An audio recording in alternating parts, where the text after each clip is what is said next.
ಕುಮಾರಸ್ವಾಮಿ ಅವರ ಕೃಪಾ ಕಟಾಕ್ಷದಿಂದ ನೀನು ಬೆಂಗಳೂರಿನಲ್ಲಿ ಮನೆ ಮಾಡ್ಕೊಂಡಿದ್ಯಾ, ಆಸ್ತಿ ಮಾಡ್ಕೊಂಡಿದ್ಯಾ, ಪೆಟ್ರೋಲ್ ಬಂಕ್ಗಳು ಮಾಡ್ಕೊಂಡೆ, ಕ್ರಷರ್ಗಳು ಮಾಡ್ಕೊಂಡೆ, ಗ್ಯಾಸ್ ಏಜೆನ್ಸಿಗಳು ಮಾಡ್ಕೊಂಡೆ, ಬೆಂಗಳೂರು ಸುತ್ತ ಆಸ್ತಿ ಹೊಡೆದೆ.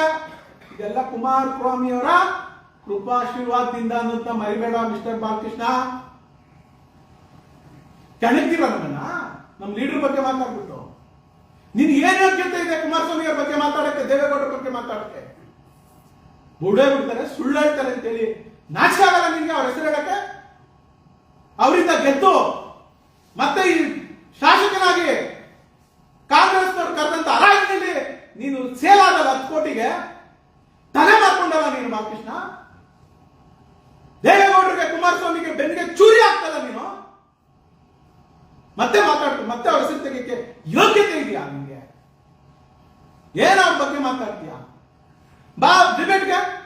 ನಿನ್ ಕೈಲಿ ಮಾಹಿತಿ ಇಲ್ಲ, ನಿಮ್ಗೆ ಗೊತ್ತಿಲ್ಲ ಅಂದ್ರೆ ನಿಮ್ ರಾಜ್ಯ ನಾಯಕರುಗಳನ್ನ ಕರೀರಿ. ಸೋಕಾಂಡ್ ನಿಮ್ ಲೀಡರ್ ಯಾರ್ಯಾರಿದ್ದಾರೋ ನಾನ್ ಬರ್ತೀನಿ.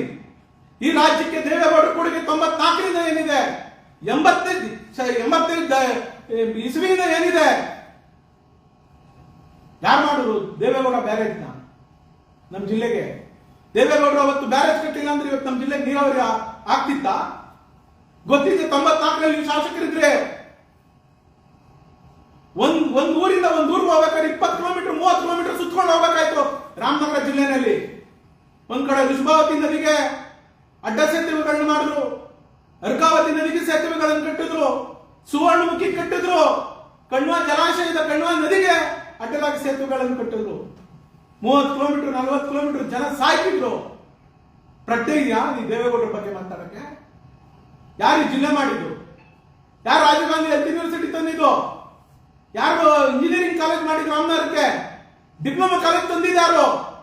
ಡಿಗ್ರಿ ಕಾಲೇಜ್ಗಳನ್ನ ಕೊಟ್ಟಿದ್ದಾರೋ? PUC ಕಾಲೇಜ್ಗಳನ್ನ ಕೊಟ್ಟಿದ್ದಾರೋ? ಮಹಿಳಾ ಕಾಲೇಜ್ಗಳನ್ನ ಕೊಟ್ಟಿದ್ದಾರೋ?